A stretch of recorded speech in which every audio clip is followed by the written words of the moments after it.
Hola, bienvenidos. Esto es White Paper 10. Yo soy Carla Berman.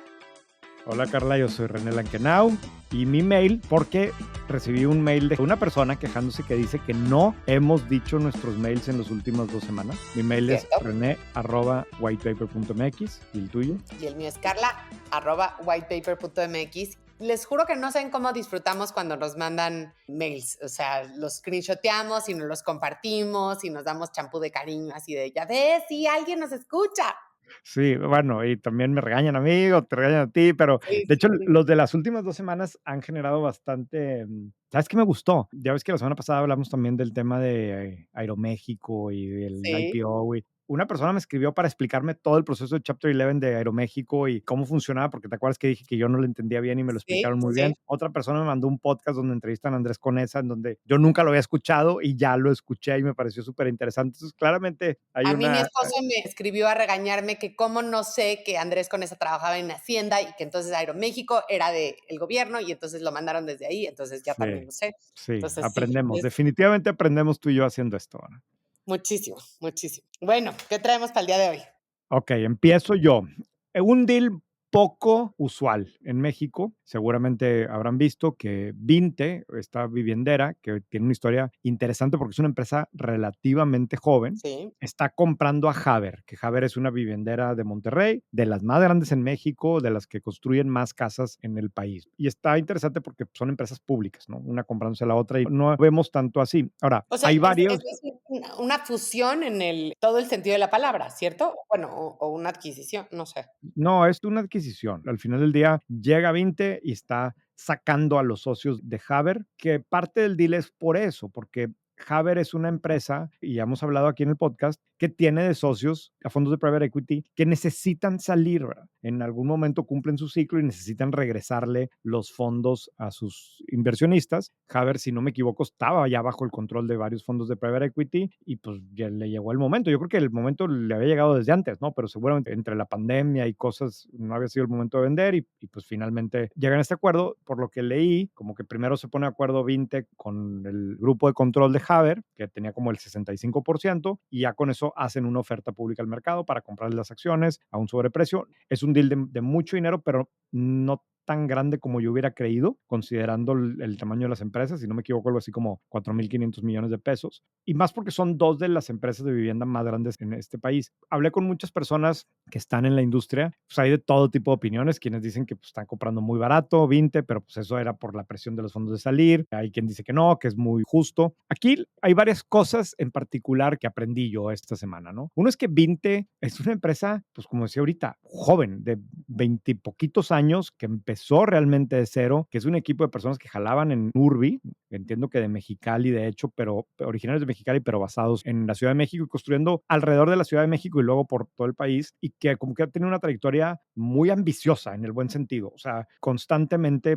creciendo. Creciendo, Sí. innovando en un sector donde no hay mucha innovación, ¿no? Exacto, con muchas propuestas de detalles de innovación en el tipo de vivienda. Hay algunas diferencias importantes que tienen su propuesta de valor. Como bien sabemos, todos estos segmentos, este segmento en particular, pues depende al final de los créditos de las instituciones oficiales, del Infonavit, de Fobiste. Y por ejemplo, me decían que Vinte, la proporción de créditos de Fobiste es muy grande comparado con cualquier otra viviendera, que el crédito de Fobiste, por lo general, y otra vez escríbame a alguien si me equivoco con esto, pero es un crédito más grande. Entonces, de hecho, si tú ves los ingresos por casa de Vinte, pues son bastante mayores que prácticamente cualquier otra. Ahora, la otra cosa aquí, y de otra vez que también refleja la postura de Vinte, es Javer es el doble de grande en ingresos, ¿no? O sea, la chiquita está comprando a la grandota, ¿no? La chiquita se comió a la grandota. Sí, es el En doble México en. no habíamos visto este tipo de cosas, ¿no? En Estados Unidos ha pasado bastante que la chiquita compra a la grande, pero Claro, aquí no es tan común, es el doble de grande en ventas, es como el triple de grande o 4 veces, no me acuerdo, en unidades de vivienda, pero para 20 es como que esto es una forma de tener una posición más importante en un mercado como el caso de Monterrey, en donde la vivienda Infonavit es muy importante porque tienes empleo formal gigantesco, entonces tienes a mucha gente que tiene acceso a crédito y con el tema del nearshoring y con el tema de crecimiento de la población, es un mercado muy grande en donde Haber pues será el jugador,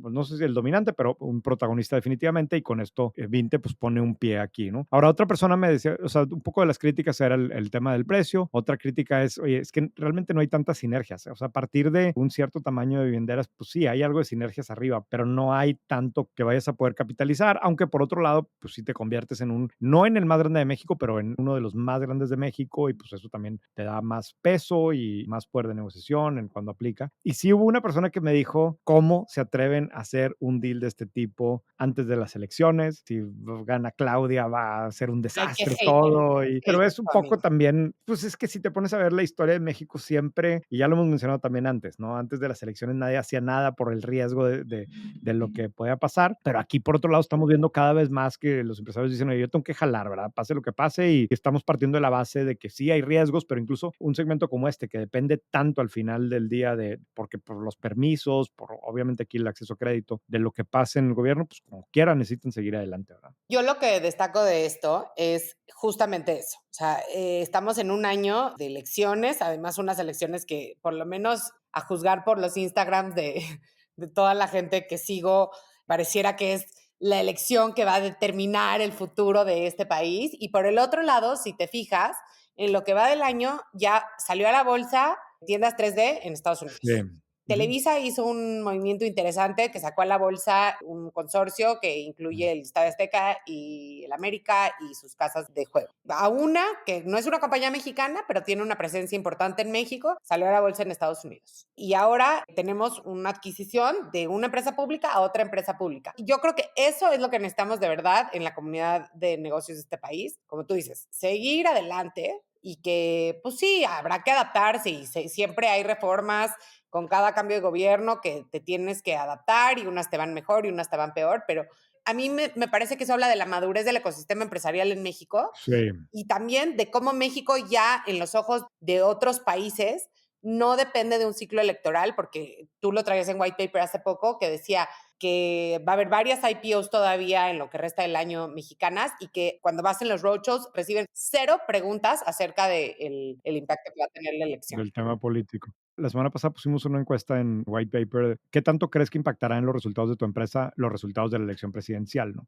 Y lo que encontramos, obviamente, pues esto al final lo está contestando los suscriptores de White Paper, que es un perfil muy particular, ¿no? Pero la respuesta es que los que respondieron que los resultados de la elección presidencial van a tener un impacto importante en su empresa fue menos del 30%, ¿no? Ok. Que me parece importante. Digo, sí, son muchos, pero es menos del 30%.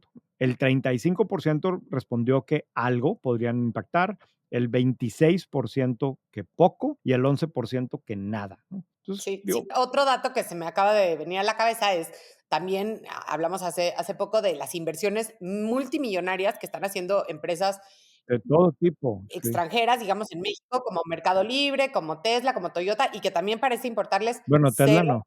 no. Bueno, ok. Bueno, pero todavía sí, ¿no? ¿O no? No, hombre, no, claro que no, Carla. O Tesla sea, amerita un capítulo completo. El sí, extraño caso del amor y desamor de Tesla y Monterrey. sí, Pero sí, bueno, está el caso raro. es que, qué bueno, yo me siento muy confiada, o sea, cuando yo oigo eso digo, qué bien, ¿no? Bueno, Sí. en fin. Sigues. Bueno, en un tema mucho más profundo que esto que me acabas de decir, sacaste una nota de que TJ Maxx y Marshalls, que son estas tiendas en Estados Unidos, son una cadena muy grande de tiendas que venden, ¿cómo le llamaste tú? Second Off-price. Bueno, off-price. el término técnico que usan ellos es off-price. El término técnico es off-price, que básicamente lo que quiere decir es gran descuento. Cada vez crecen más, son establecimientos, casi todo lo que venden es en sus tiendas físicas, entonces va un poco contracorriente con el auge del e-commerce. Y si los que nos están escuchando aquí, que los conocen, pues les voy a relatar un poquito cómo es ir a TJ Maxx o a Marshalls, ¿no? Entonces vas y está todo desordenado, o sea, sí por tallas, pero no es como que hay 10 blusitas de la misma, no. Está todos los pantalones por tallas y entonces ves un jean, un mayón, un pantalón beige, un kaki, etcétera. Y tiene esta sensación como que vas a encontrar un tesoro. Y justamente en tu artículo lo decías, ¿no? Que las Sí. señoras de más alto nivel socioeconómico en Estados Unidos van a buscar tesoros a este tipo de tienda y que hay todo un furor en las redes sociales al respecto. La verdad es que yo soy una de esas señoras, no por ser de nivel socioeconómico alto, sino porque Celebrities, porque el artículo del Wall Street Journal influencers. hablaba de las celebrities. Claro, entonces yo como celebrity, Ujú. pero a mí siempre me ha encantado, o sea, hay dos tipos de personas en este mundo, las que odian ir a TJ Maxx y las que amamos ir a TJ Maxx. O sea, mi mamá no puede más con pararse en una de esas tiendas porque no entiende nada. En cambio yo soy feliz porque de repente te encuentras una blusita de Sadig y Voltaire y cuesta $30 cuando el precio original era 150. Y no importa que no sea tu talla, la compras porque pues ya verás a quién se la regalas. Es un modelo muy interesante que cada vez crece más. Es increíble que sigue creciendo porque yo hubiera pensado que con el e-commerce se iba a ir para abajo y no. Y en México el símil es Promoda, ¿no? Y el otro día fui a Promoda y justamente encontré unos vestiditos de Ferrioni, que es esta marca mexicana, pero que trata de parecer italiana, muy bonita de los perritos, en 79 pesos para mi hija y bueno, salí siendo la más feliz del mundo. No sé qué tiene esto de negocios y no sé bien por qué lo pusiste en white paper. Cuando yo lo leí dije, esta nota siento que me la mandó a mí, René. No, a ver, sí, honestamente hay veces que se seleccionan notas que sé que luego tú vas a querer discutir en el podcast y esta definitivamente era una de ellas, como también fue la de Mark Zuckerberg de hace 2 semanas. Pero aquí en particular, yo creo que o sea, la incluí por 2 razones, ¿no? El artículo del Wall Street Journal está muy bueno en cómo un comportamiento humano que antes era, pues yo iba porque quería el descuento, pero quiero lucir una marca que quiero que los demás crean que me costó lo que vale, ¿va? Y ahora no, ahora quiero decir, presumir, que ese es como un comportamiento medio regio, ¿eh? Quiero presumir que me costó bien poquito esto, ¿verdad? Y eso es como que un cambio y el rol que juega en las plataformas de social media en esto, ¿no? Pero Claro, también antes te porque lo comprabas ahí, pero jamás hubieras dicho que te lo compraste en no, TJ Maxx. Esto claro, es una tendencia que se llama loud budgeting, ¿no? Que ya, es como que ser frugal se puso de moda, en parte por la alta inflación en Estados Unidos y por otras cosas, pero sí que es cool decir, mira qué ahorrativo soy y qué frugal soy. Es uno de los temas donde yo más choco con mi mamá, fíjate, porque yo si traigo algo que me costó 30 pesos, le digo a todo mundo y ella me dice, es que no entiendo por qué quieres parecer baratera. Pues sí, ¿no? es un cambio. Pero fíjate, el otro lado aquí desde el punto de vista de negocio, nomás algunos datos que me llamaron mucho la atención. TJ Maxx, que incluye las tiendas Marshalls, o sea, es parte de la misma empresa, tiene casi 5,000 tiendas, 4,800 tiendas en Estados Unidos. Ross tiene más de 2,000. Pero desde el punto de vista de ventas, tengo datos un poco viejos del 2022, pero Target en 2022 vendió $110,000 millones, Ajá, 110 billion, ¿no? Estos tipos vendieron 50, ¿va? O sea, es la mitad de Target. sí. Es bastante más que lo que es el doble de lo que vende Macy's, mucho más de lo que vende H&M, mucho más de lo que vende Gap, ni se diga. Son negocios mucho más que Macy's. O sea, es muy, muy grande, ¿verdad? Sí, y los márgenes también deben de ser más altos. Mira, aquí está, margen de utilidad del 2022, TJ Maxx, 7%, por encima de Macy's, por encima de Target, por encima de H&M, etcétera. ¿Sabes quién le gana? Y yo creo que aquí, Dillard's. ¿quién? Dillard's. ¿Te acuerdas de Dillard's o no? Yo pensé que ya ni existía Dillard's. No, Dillard's es un negocio bien interesante, ¿eh? Tiene muy buenos Mira, números. Ujú. qué interesante. Ha de estar es muy regional, me Es imagino. muy regional, sí. Sí. Creo que esto un poco obedece a esta tendencia de que casi todo se ha polarizado, porque o está de moda lo más caro o está de moda lo más barato. Y lo que pasa con Macy's, con JCPenney, con todas estas tiendas departamentales tradicionales es que se quedaron un poco como a la mitad, ¿no? Como que si no sabes si son premium porque tienen marcas como Coach y Calvin Klein, etcétera, pero tampoco son super premium porque entonces irías a Saks, pero tampoco son de descuento porque entonces vas a TJ Maxx. Entonces, Porter diría, ¿no? Que lo peor que puedes hacer es estar a la mitad de cualquier cosa. En medio, Exacto. definitivamente. Y hablando de marcas de ropa, otro tema que sabía que te iba a interesar hablar ahora, Otra de mis favoritas, Lululemon. Lululemon es lo máximo en la el vida. uniforme de los Whitexicans. Ajá. Ay, no, de verdad, no, No, no, los sí es. Whitexican usan esos zapatos de Hermenegildo Seña que cuestan como $2,000.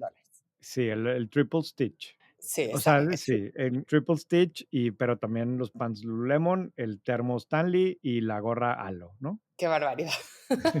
Bueno, yo ni termo Stanley ni gorra Halo, pero Lululemon yo ya lo uso para todo. Te he puesto que en tu casa hay termos Stanley.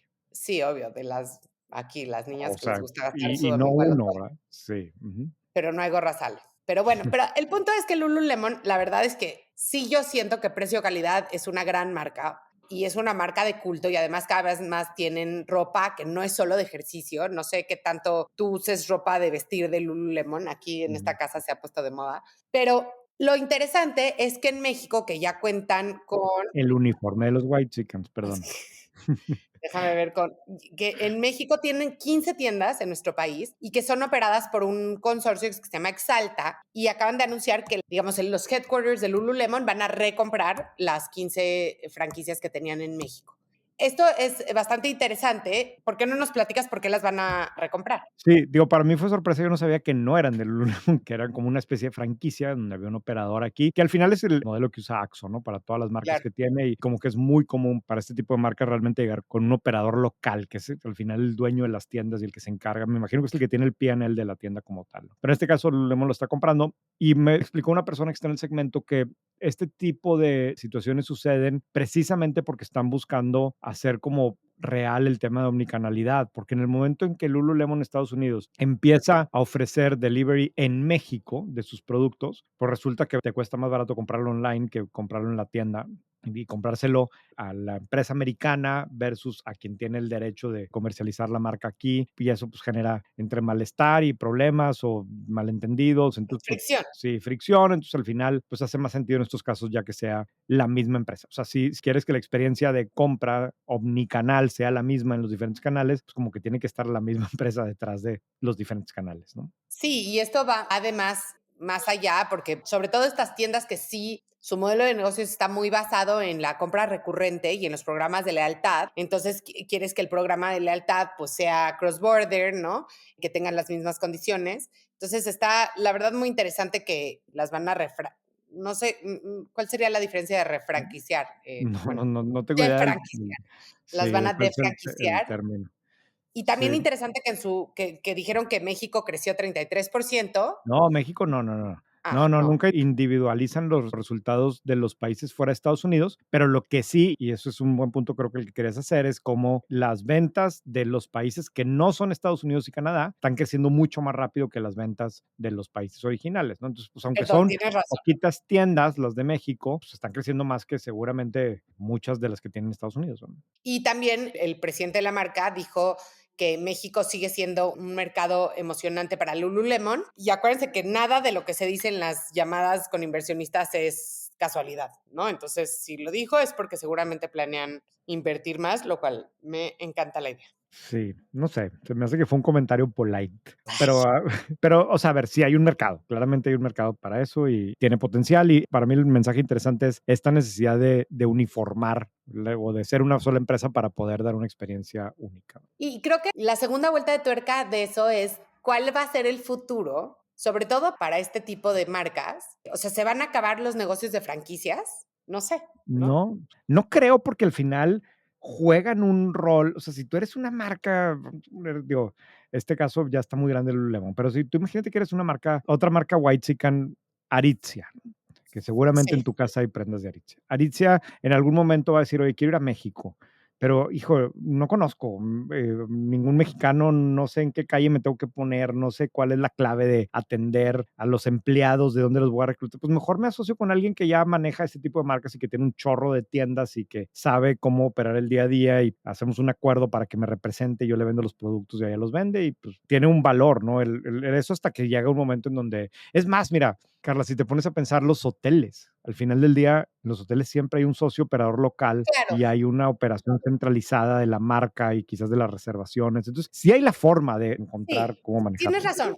Más bien creo que los acuerdos van a tener que evolucionar y que todo tiene que ver con digital, ¿no? O sea, antes cuando, voy a usar un ejemplo de una industria completamente diferente, pero cuando un equipo de fútbol firmaba los derechos de transmisión con una televisora, hubo un periodo como de 2 o 3 años que ya había el suficiente ancho de banda para poder transmitir los partidos en alguna página de internet y los contratos que tenías con las televisoras no contemplaban los derechos digitales. Mm, Entonces, por ejemplo, en esa época yo trabajaba en medio tiempo y en medio tiempo compramos los derechos digitales de El León, me parece. ok, Entonces, claro, en cuanto venció el contrato, el siguiente contrato que renegociaron y por siempre jamás ya tendrán también los derechos digitales. Y seguramente eso es lo que va a tener que pasar, ¿no? O sea, que van a tener que encontrar una fórmula donde el franquiciado no sienta que le están canibalizando por las ventas omnicanal, sino que a lo mejor hay un revenue share de esa parte o lo que sea. Pero bueno, interesante.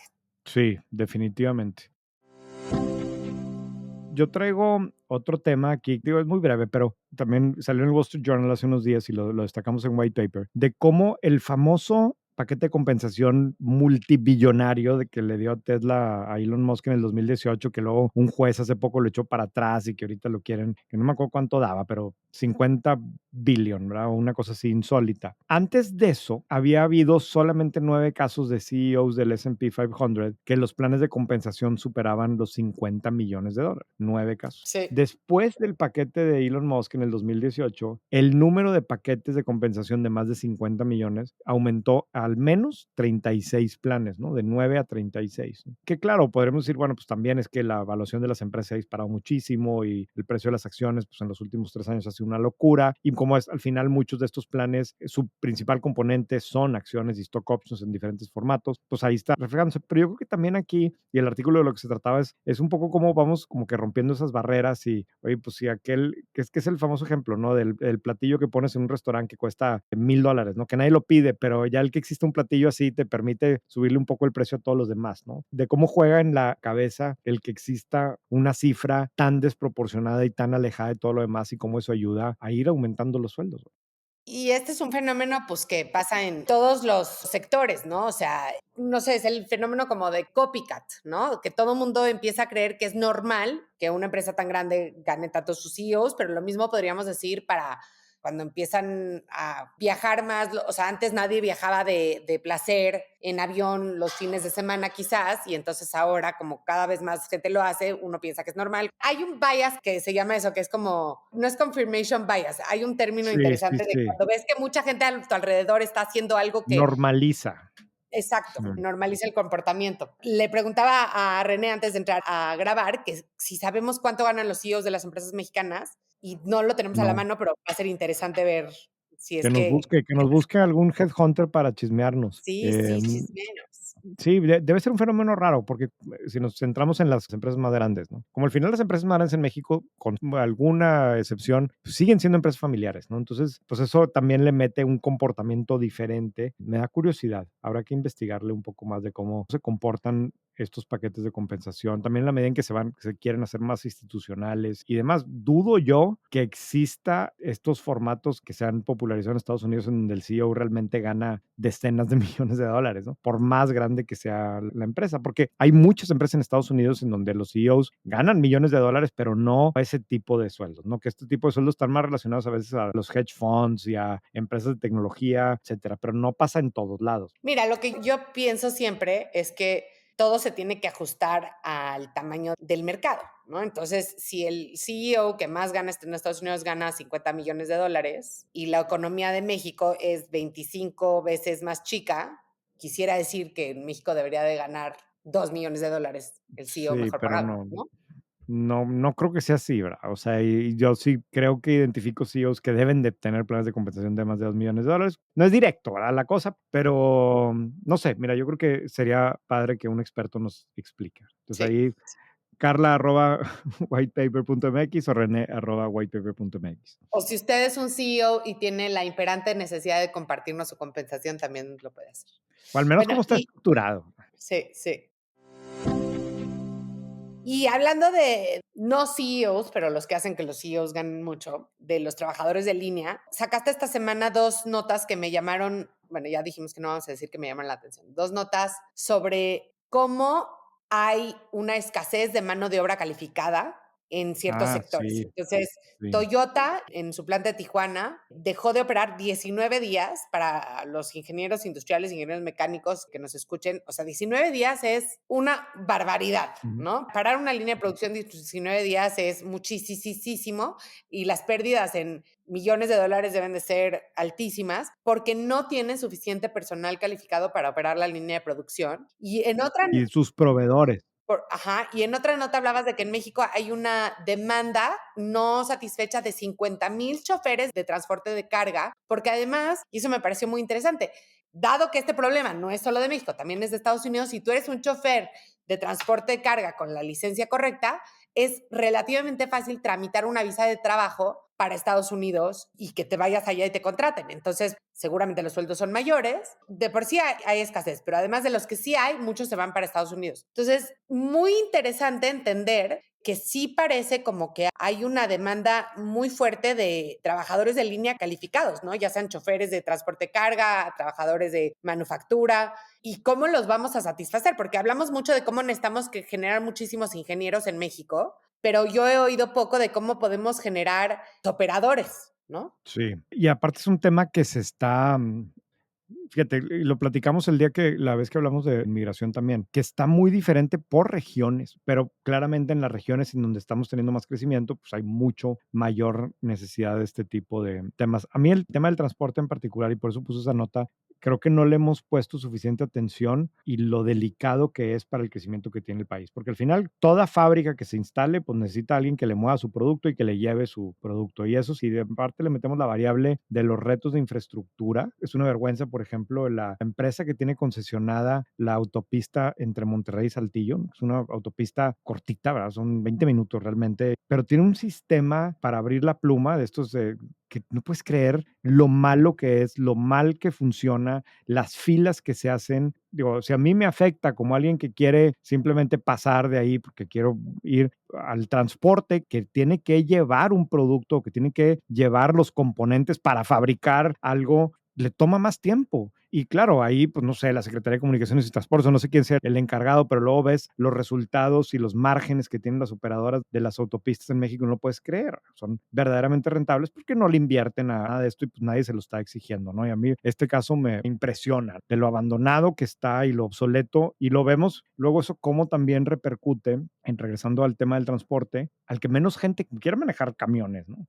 Entre los retos de inseguridad, el que tengas que estar parado en una fila para pagar la autopista, que la misma dinámica, pero si no lo atendemos, no va a funcionar el crecimiento del sector industrial en México, del sector de comercio, del e-commerce, todo necesita moverse en camiones. Sí, sin duda. En fin, ya me eché mi rant. Vámonos, vámonos al deep dive, Carla, que lo traes muy preparado tú hoy. Bueno, hoy vamos a hablar de el tema del que todo mundo se cree experto, que es inteligencia artificial. Y René y yo discutimos bastante de si deberíamos o no de hablar de inteligencia artificial en este podcast, porque por un lado sentíamos que no tenemos mucho nuevo que decir, ¿no? O sea, seguramente mucha de la gente que nos escucha lee muchísimas cosas, además de escuchar el podcast de White Paper 10, y qué podríamos aportar, ¿no? Pero al final lo convencí, entonces espero les vaya a gustar. Yo quiero empezar diciendo algo que dijo Dan Ariely en algún momento. Dan Ariely es este catedrático en Estados Unidos súper, súper listo. Y él lo decía para Big Data, pero creo que aplica igualito para la inteligencia artificial. Decía algo así como, la inteligencia artificial es, a ver, lo voy a leer para que lo tenía aquí. ¿Ya sabes qué voy a decir o no? No, pero mientras lo estás buscando, quiero que sepas que los libros de Dan Ariely a mí es de los que más he disfrutado y que más he aprendido cosas. Ah, sí, ahorita me dices Pero cuál es el que más te ha sí, gustado. Predictably Irrational. Ah, mira, pues lo voy a leer. Bueno, a ver, entonces Dan Ariely dice sobre el Big Data, pero yo lo voy a tachar aquí y voy a poner inteligencia artificial. Dice, es como el sexo adolescente. Todo mundo habla de él, nadie realmente sabe cómo hacerlo, todo mundo cree que el otro lo está haciendo, entonces todo mundo dice que ellos también lo están haciendo. Y la verdad es que creo que tiene toda la razón. El otro día estuve en no el otro día, hace como 8 meses, y es importante porque digo hace 8 meses, estuve en un Okey. evento y había una persona, se dice el pecado más no el pecador. Había una persona muy importante de negocios en México en un panel y el moderador le preguntó, oye, ¿y ustedes ya están usando la inteligencia artificial? Y entonces, pues ni modo de decir que no, ¿no? Entonces dijo, sí, sí, claro que estamos usando muchísimo inteligencia artificial. Y entonces le dijo, ¿y cómo la están usando? Y se quedó así. Y dijo, bueno, mira, yo, por ejemplo, todos los días en la mañana, y vuelvo a decir, esto fue hace 8 meses, ¿ok? Todos los días en la mañana le pregunto a ChatGPT cuáles son las 5 noticias de negocios que debería de estar más al pendiente, ¿no? Y para los nerds aquí sobre inteligencia artificial, saben que eso hace 8 meses no era posible Ujú, porque todavía ChatGPT no tenía actualizaciones diarias. Ahorita ujú. creo que ya las tiene. Entonces yo me quedé pensando, qué bullshit, o sea, digo, no debería decir groserías, pero, o sea, Pero ¿qué aplica, aplica, sí. estás de acuerdo? Porque no es cierto, porque en ese caso de uso no estaba desarrollado en ese momento. Pero bueno, todo esto para decir la intro, entonces vamos a tratar de justo no ser así y decir algo un poco novedoso. Y entonces el ángulo que queríamos explorar, René y yo, era qué está pasando en México y en América Latina en inteligencia artificial y qué puede pasar y cómo podría pasar, ¿no? Ujú, Entonces, creo que es útil aquí hablar de como 3 etapas de la inteligencia artificial o 3 componentes, ¿no? tres capas. Entonces, la primera que me decía René es la física, o sea, el La tamaño de procesamiento infraestructura. de datos que se Ujú. necesita para meterle a las computadoras todos los datos que se generan y que se han generado en la historia de la humanidad es gigantesca. Entonces, eso va a crear la necesidad, y ya la empezó a crear, obviamente, de tener muchísimos data centers, servidores físicos, o sea, un tema como de hardware, ¿no? Que a lo mejor no lo vemos y no es tan sexy, pero por ejemplo hace unos años Google puso un data center en el desierto de Atacama en Chile, ¿no? Y esas son cosas que no vemos Sí, porque además ni siquiera sabemos en qué lugar físico están por temas de sí. seguridad, pero cada vez más eso va a pasar y eso le va a dar empleo a un chorro de gente alrededor. Sí, sí, y es perdón, el caso de NVIDIA. O sea, al final del día aquí es donde juega NVIDIA, ¿no? Es el componente físico de la inteligencia artificial que tiene que ver con los data centers, tiene que ver con los procesadores. Y, por ejemplo, la semana pasada publicamos de una ronda de $7,500 millones por una empresa que se llama CoreWeave. Y bueno, y de hecho era deuda, $7,500 millones de deuda, pero es una empresa que desarrolla y opera data centers especializados en este tipo de tecnología y por lo tanto imagínate la demanda que tiene ahorita y todo el mundo se lo renta y por lo tanto aguanta una deuda de $7,500 millones cuando es una empresa pues, relativamente nueva. Sí, sí, sí, sí. Y luego está la capa, que a lo mejor es la que todos estamos más familiarizados, que es lo que le llaman la inteligencia artificial fundacional, que es como el cerebro de la inteligencia artificial. Entonces ahí tienes los modelos de inteligencia artificial generativa, ¿no? Como ChatGPT, que espero que para este entonces ya todo mundo le haya picado, tantito aunque sea, como Gemini de Google, como DALI, como, ¿cómo se llama Mind Anthropic. Journey, de Ajá. Midjourney, ¿no? Anthropic, etcétera, que son básicamente los cerebros y los sistemas operativos de la inteligencia artificial. Y entonces ahí es donde todo mundo o los escépticos dicen, que creo que era un poco mi postura, es, bueno, ¿y en México qué vamos a hacer al respecto? O sea, obviamente estos modelos requieren cientos de miles de millones de dólares, pero además los mejores de los mejores de los mejores ingenieros del mundo, estar localizados en las mecas del conocimiento como Silicon Valley, etcétera. ¿Y cómo vamos a competir ahí? Y sí, lo más seguro es que no creo que en México vayamos a crear un modelo fundacional de inteligencia artificial, pero creo que tenemos que pensarlos justo como si fueran sistemas operativos. Cuando nació, o sea, hoy tenemos básicamente dos sistemas operativos de los teléfonos celulares. Uno es Android, que es creado por Google, y otro es iOS, que es creado por Apple. Los dos por grandes gigantes de la tecnología, igual que ChatGPT por Microsoft, Gemini por Google. Sin embargo, pensar que porque el iPhone o el sistema operativo del iPhone no se creó en América Latina, no hay oportunidades de negocio aquí, es igual de miope que decir lo mismo de la inteligencia artificial, porque viene la tercera capa, que es la capa de los aplicativos. Entonces, así como en tu celular tienes muchísimas apps, muchas que fueron creadas en Estados Unidos, en Silicon Valley, en Israel, en los lugares donde más se crea tecnología. Si bien eso es cierto, también hay muchas que resuelven problemas locales que solo se pudieron haber creado en lugares como América Latina, ¿no? Y entonces un ejemplo, por ejemplo, Donde existe. es Ujú. Rappi o todos los neobancos que están en América Latina o Kavak, ¿no? Que no serían posibles si no fuera porque existen esos sistemas operativos de inicio. Entonces, lo que creemos y lo que creen los inversionistas, aquí hablamos con gente que está invirtiendo fuertemente en inteligencia artificial, como High Ventures, hablamos con catedráticos de inteligencia artificial como Rodolfo Ocampo, pero lo que todos coinciden, creo, es que lo que sí hay una oportunidad del tamaño del mundo y gigantesca en América Latina es de crear estos aplicativos encima de los foundationals de ChatGPT y Bard y todas estas que han salido de las grandes compañías tecnológicas. ¿Hasta ahí vamos? Hasta ahí vamos muy bien, ¿no? Y creo que lo has resumido muy bien. A mí me gustó que hubieras insistido en tratar este tema porque aprendí cosas al investigarle y efectivamente yo tenía la misma idea que tú, como que pues que al final donde están realmente los millones no es aquí y donde está el talento más sofisticado del mundo no es aquí, pero no, efectivamente hay estos ejemplos. Ahora, cuando platiqué con Jimena Pardo de High Ventures, antes Olvipi, ella me explicaba que al final este es un fondo que tomó la decisión de especializarse en inteligencia artificial, que es bien raro para un fondo de venture capital en América Latina, pero pues están especializando en esto. Y bien aventurado. Y bienaventurado. Y me explicaba que ellos lo ven como que en tres buckets, ¿no? O sea, el primero es que todas las empresas del mundo tienen que estar utilizando inteligencia artificial para hacer lo que hacen. O sea, un poco como todas las empresas del mundo tienen que usar Excel, ¿verdad? O tienen que, necesitan una computadora. Ellos lo ven así, ¿no? Entonces, por lo tanto, va a haber y hay una mayor demanda por este tipo de soluciones. El segundo layer o el segundo bucket es quien está utilizando inteligencia artificial para mejorar su producto como tal, donde el producto que tú vendes, si le metes alguna funcionalidad o le incorporas que pueda hacer cosas ahora diferentes gracias a inteligencia artificial, pues va a ser un producto más valioso, que genera mejor engagement y me ponen algunos ejemplos. La tercera capa es desarrollar productos nuevos.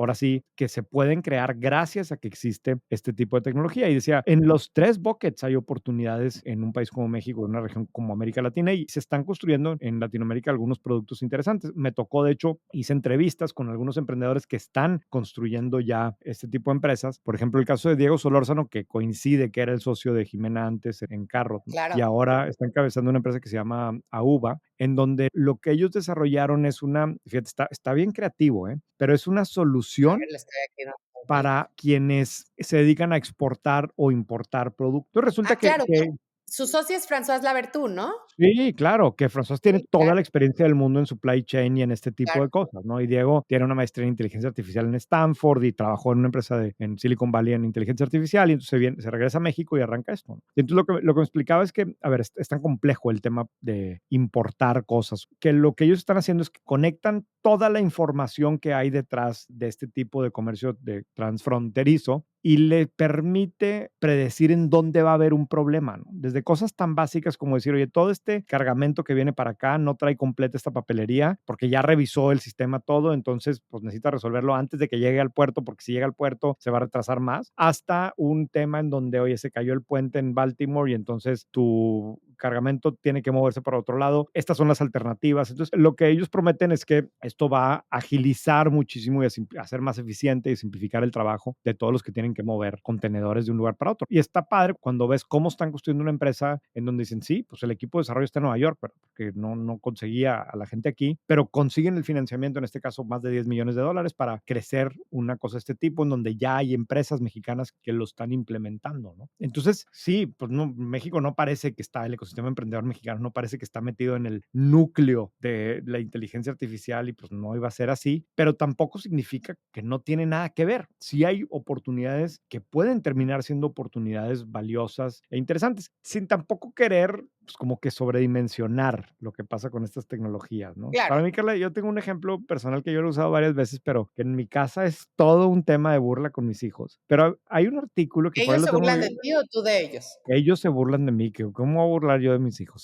Soy un target yo muy sencillo para mis hijos con mil cosas, ¿no?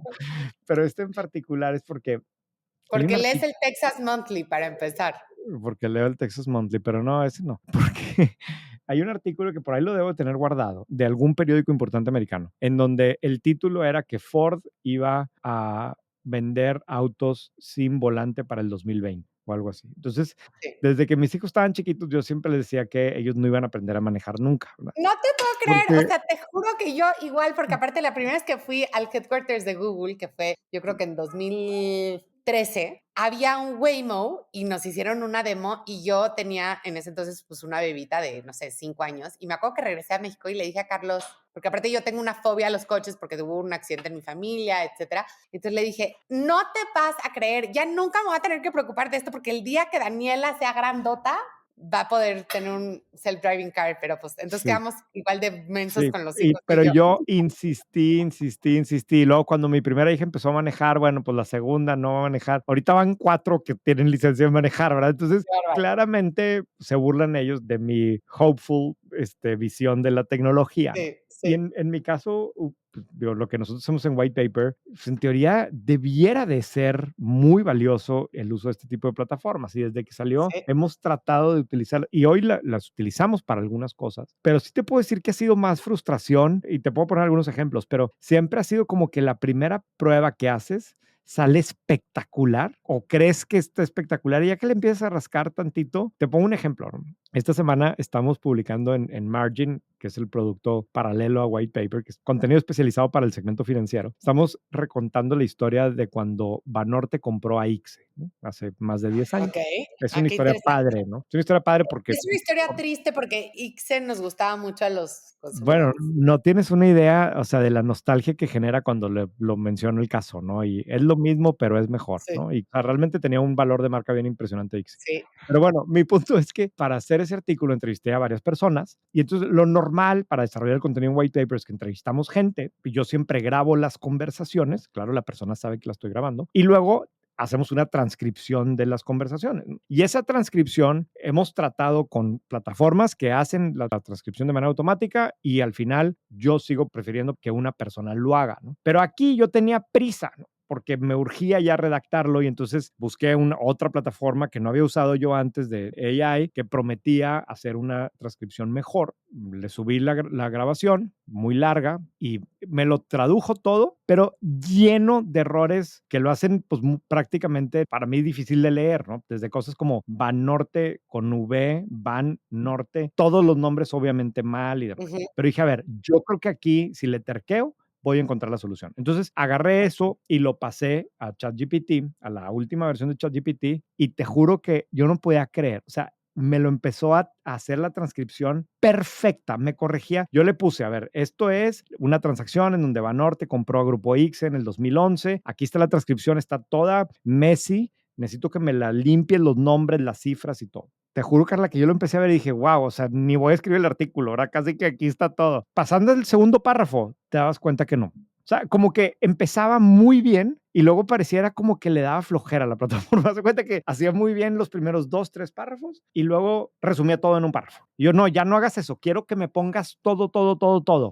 Y lo hacía un poco más largo, pero no podía. Y entonces al final es un poco frustrante porque te deja como con la impresión de que sí puede, pero a la mera hora de quererlo usar no puede. Fíjate que oí un podcast con Ezra Klein, que a mí me gusta mucho, del New York Times, Ajá. que hablaba con un escritor de cómo usaba ChatGPT. Digo, nos estamos desviando del tema de América Latina, pero creo que es interesante. Y le decía, mira, hay mucho debate filosófico de que no hay que, voy a decir mal la palabra, antropoformizar, o sea, que no hay que como pensar en la tecnología como si fuera un ser humano, no hay que darle forma humana, ¿no? Antropoformizar, creo que sí, a la tecnología. O sea, no te debes de enamorar de una inteligencia Sí, artificial, etcétera. Pero, y aquí viene interesante, pero decía, pero para realmente entenderle y que no te frustres, tienes que pensar que es una persona. Entonces, que él decía, cuando ChatGPT me empieza con estas idioteces, pienso, ok, pero si fuera mi asistente de primer año, mi writer's assistant de primer año, pues no esperaría yo que el primer draft sea perfecto. Entonces le diría, no, mira, en el segundo párrafo y le daría las instrucciones así de claras. Lo que pasa es que es raro porque en Excel no pasa eso, ¿no? O sea, en Excel no tienes que ser buena claro, onda en con la Excel. celda. Y estoy de acuerdo contigo. Yo creo que lo que yo le he picoteado al GPT, en general tiene como buen lejos. O sea, como que de primera dices, ay, ¿no? Y luego ya, Pero creo que es que tenemos que pensar en él no como si fuera algo que con una sola vez, sino que tiene que avanzar. Y también tenemos que acordarnos que el primer modelo de ChatGPT que salió al público salió en noviembre de 2022. O sea, no Sí, sí, llevamos nada y sí, ya estamos viendo cosas muy impresionantes, ¿no? sí, Pero sí, completamente de estoy de acuerdo, acuerdo. no estamos ahí.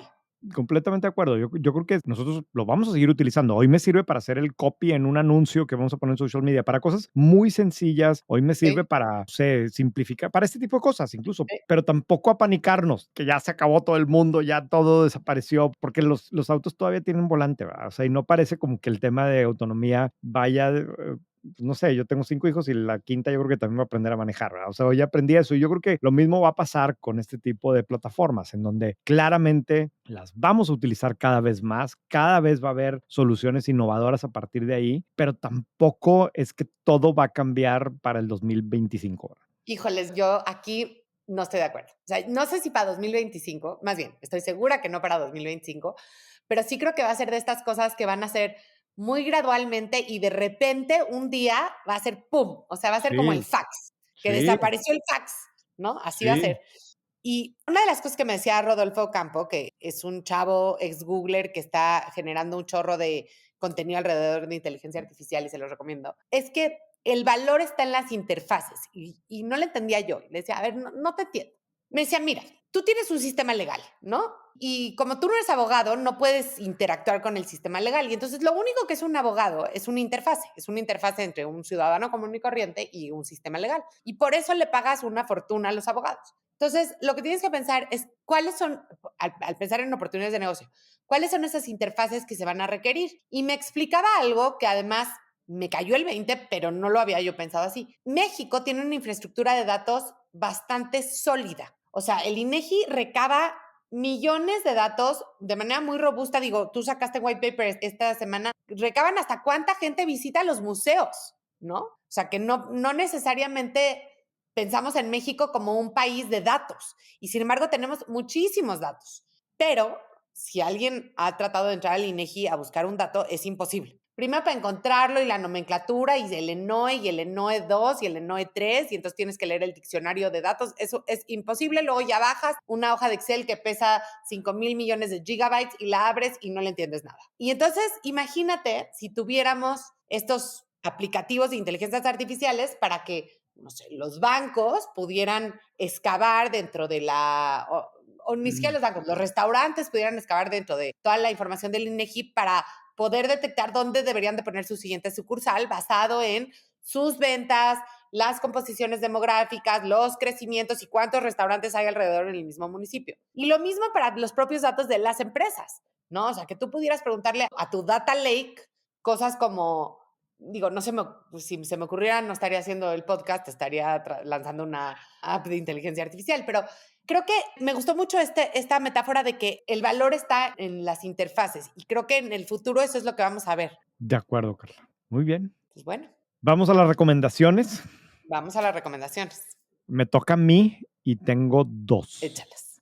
Dos artículos. Uno es un artículo de Bloomberg muy largo, pero te juro que está muy bueno. Yo sé que no te gusta que te recomiende lecturas largas, pero tiene unas fotos súper, súper fregonas A ver, en lo donde veamos. cuenta la evolución de todos los proyectos Moonshot de Google, que seguramente, digo, tú te acuerdas muy bien, Sí, claro. y mucha gente se va a acordar, pero como Google, pues desde hace veintitantos años, o que quería hacer esta apuesta por cosas locas, ¿no? Moonshots completamente, hasta se puso de moda el término moonshot y todos lo usamos, el término moonshot Ujú. en los proyectos de innovación. Y cómo también en la medida en que Google fue madurando y se fue convirtiendo en una empresa cada vez más grande y cada vez más influyente y cada vez más, pues sí, sujeta a lo que el mercado busca, pues este tema de los moonshots ha ido, incluso en el momento en que empezaron a reportar lo que costaba, no quiero decir que lo han desaparecido porque para nada, pero se han puesto un poco como más exigentes con ello, en dónde está el modelo de negocio y hacia dónde va y tratar de hacerlo más eficiente. Pero disfruté mucho el artículo porque te permite ver cómo Google se ha convertido en, pues, digo, por simplificarlo, pero en dos grandes empresas, ¿no? En una que sí, está en la foto ahí de el estereotipo de una persona de 65 años con el pelo largo, canoso y con barba en un laboratorio, pero con patines, ¿no? Del estereotipo así de Silicon Valley, de emprendedor, loco, de otra generación, y al mismo tiempo pues el Google, que son ejecutivos comerciales que venden publicidad y que es el gran negocio del mundo y es gigantesco y es ultra eficiente, ¿no? Está padre el artículo, lo disfruté y aprendí cosas, ¿no? Y el otro es un artículo que, hablando de Google, de Rest of World, que es este medio de comunicación de Nueva York que lo fundó y lo paga la hija de Eric Schmidt, el ex CEO de Google. Es un artículo sobre cómo está envejeciendo el gig economy, ¿no? O más bien, de cómo hay un segmento de personas que trabajan en delivery, en Uber, en Didi, en todo este tipo de empresas de más de 55, que digo, sentí gacho que pusieran el gray economy en 55, pero bueno, de más Yo de como tengo 60. 36 no me siento Claro, identificada claro, para yo nada. no tengo 36, pero The Grain of the Gig Economy, y está muy humano el artículo, aunque Rest of World es un medio que le encanta tirarle hate a las empresas de tecnología, que es como que un poco irónico porque quién lo está fundeando, Sí, sí, que no y manches. tiene sí, tiene mucho como que el tono anticapitalista a cierto punto, pero está padre el artículo, está como muy humano y sí es una realidad y seguramente te ha pasado aquí, subes a un Uber y muchos de los choferes pues no son personas tan jóvenes, ¿no? Y esto, No. el lado positivo es que sí les permite trabajar, les permite seguir generando ingresos, pero al mismo tiempo también pues las dinámicas no tan, Sí, cero seguridad laboral, muchas veces claro, beneficios inferiores a los que tendrían en una empresa. Sí, claro, está rudo, está rudo. pero Fíjate es que un fenómeno. hablando de eso, y digo, ya se nos acabó el tiempo, pero yo oí un episodio de The Daily, este podcast del New York Times, sobre las pensiones. y creo que sería interesante quizás hablar más en detalle de las pensiones y el retiro. Igual y te lo propongo para un deep dive más a futuro. Buenísimo, de acuerdo. Oigan, yo simplemente recordarles que si le encuentran valor a este tipo de contenido, revisen whitepaper.mx. O sea, al final lo que estamos generando es contenido que sabemos que es súper relevante, que es confiable y que es de utilidad para un cierto perfil de audiencia, específicamente para empresarios en este país. Whitepaper ya se ha convertido, pues yo diría, la principal fuente de información, al menos para un grupo muy valioso de empresarios. Pruébenlo, que pueden crear ahí su cuenta en whitepaper.mx y como quiera, si tienen cualquier duda, sugerencia de tema, queja, escríbanme, rene@whitepaper.mx y Carla@whitepaper.mx. hablamos la siguiente semana. Ya estás. Gracias. Bye. Bye.